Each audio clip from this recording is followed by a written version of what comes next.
Bien-aimés frères et sœurs en Christ, c'est frère Franck qui vous parle depuis le Centre international de Krefeld en Allemagne. Nous regardons en arrière à un week-end très béni. Le peuple de Dieu s'est rassemblé pour écouter la parole de Dieu.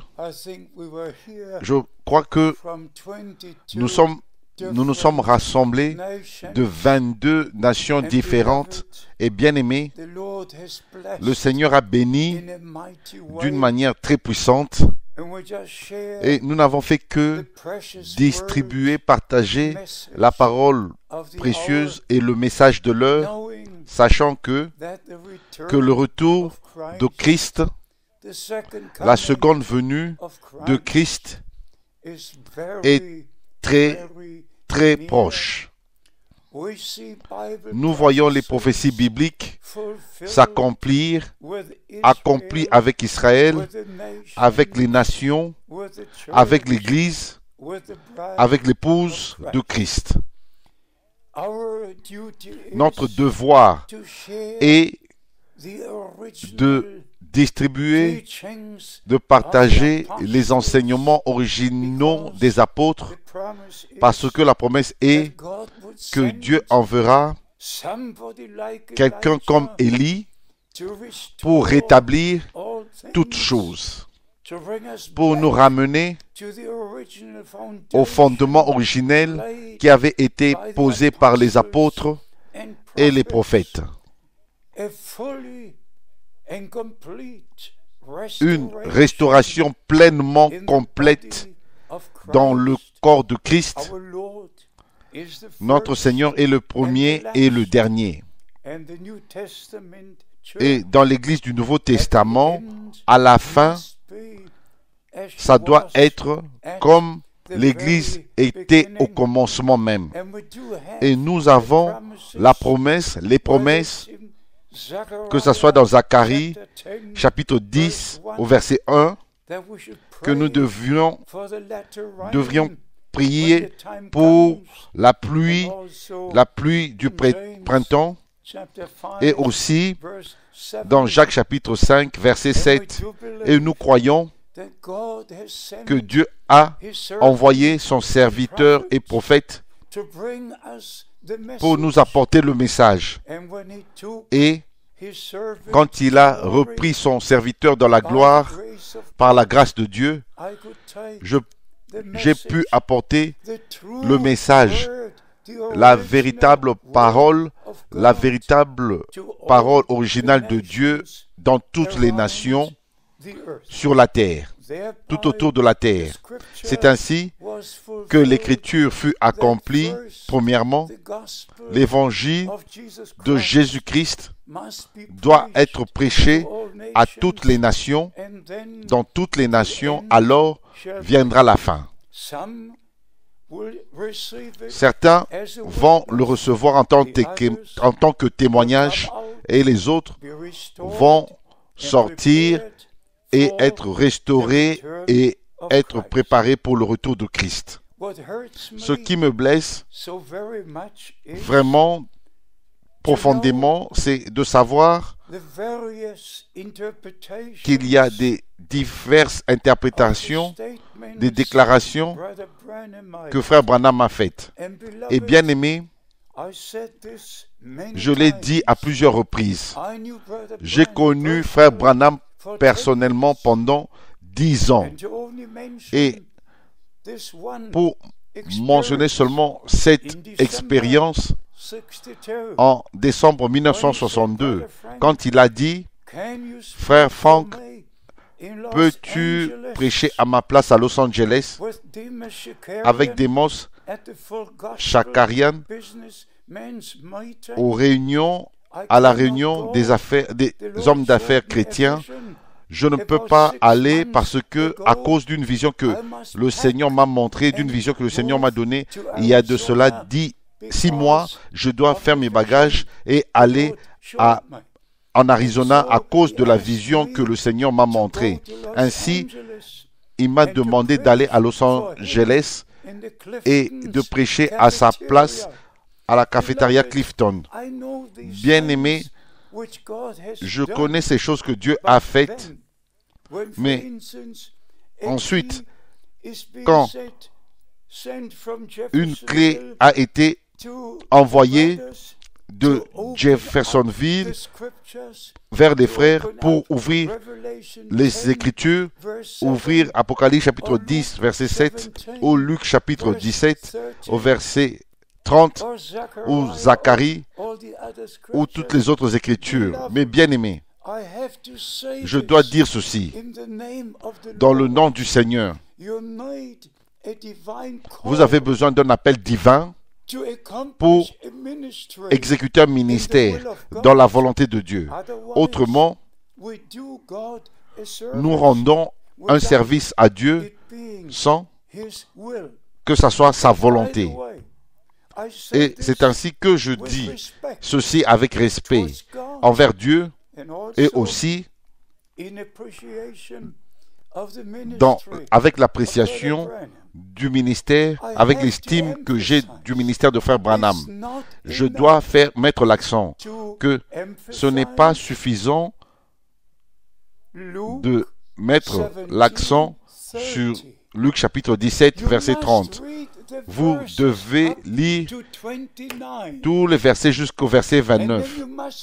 Et vous devez lire les versets à partir du verset 31 pour connaître exactement où ce verset est placé selon le plan du salut.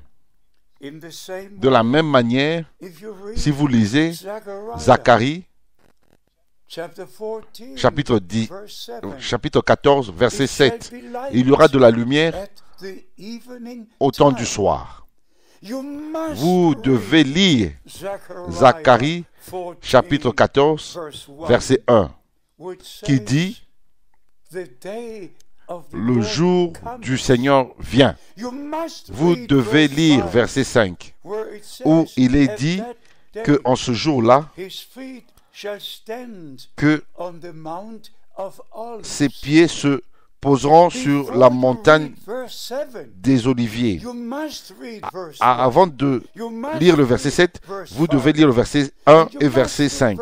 Et vous devez lire le verset 8 et les autres versets pour connaître exactement où placer ce qui est promis et ce qui va arriver. William Branham était le prophète de Dieu. Et comme nous le savons dans le Nouveau Testament, nous avons 845 fois les Écritures de l'Ancien Testament utilisées pour dire ce que Dieu devait dire, voulait dire dans le Nouveau Testament. Et en même temps, vous laissez toutes les autres choses là où tel que c'est. La même chose s'applique à Apocalypse chapitre 10 verset 7. Avant de lire le verset 7, vous devez lire le verset 1, 2, 3, 4, 5, 6. Et vous devez lire 8, 9, 10. Vous ne pouvez pas prendre seulement un verset en dehors de son contexte. William Branham était le prophète de Dieu. Il a utilisé le 7e verset pour son ministère parce que au travers de son ministère divin, tous les mystères de Dieu du plan du salut furent connus. Mais en même temps, Apocalypse chapitre 10 demeure, reste tel que c'est écrit. Et ce n'est que quand le Seigneur, en tant qu'ange de l'Alliance, descendra et mettra un pied sur la terre, un pied sur la mer, alors Apocalypse chapitre 10 va s'accomplir. Et il annonce au verset 7, mais qu'au jour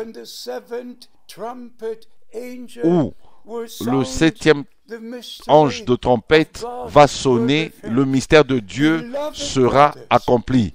Mes bien-aimés frères, le temps est arrivé d'arrêter tous les faux enseignements et que la lumière, la foudre, frappe tous les enseignants des 7 tonnerres, parce que ce n'est pas scripturaire. Et tous ceux qui savent ce que Frère Branham a dit le 24 mars 1963, et il a frappé 7 fois sur la chair, et il a dit les tonnerres étaient tellement puissants, en se référant à cette expérience puissante quand les 7 anges sont apparus dans la nuée surnaturelle.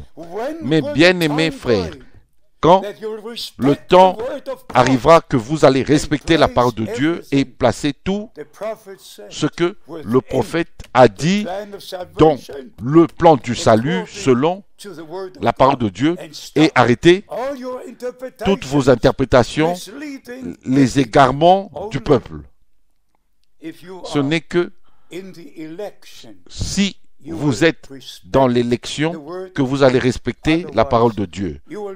Autrement, vous allez continuer dans vos propres interprétations et vos propres directions en se référant au prophète et vous cachant derrière de ce qu'il a dit et vous égarez le peuple. Et permettez-moi de finir en disant ceci. À cause du mandat divin que j'ai reçu du Seigneur, et William Branham l'a confirmé mot à mot, à cause de cela, je porte une responsabilité que personne sur la terre ne porte, de partager la pure et la vraie et parole originale de Dieu et placer tout ce que Frère Branham a dit dans la sainte parole de Dieu.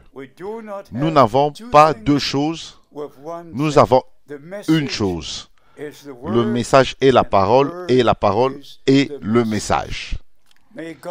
Que Dieu vous bénisse et qu'il soit avec vous et que ceci soit le temps où nous verrons par la révélation divine et nous plaçons tout et nous plaçons personnellement nous-mêmes dans le royaume de Dieu, dans le plan du salut, et nous nous attendons au retour de Christ et nous nous préparons pour ce jour glorieux.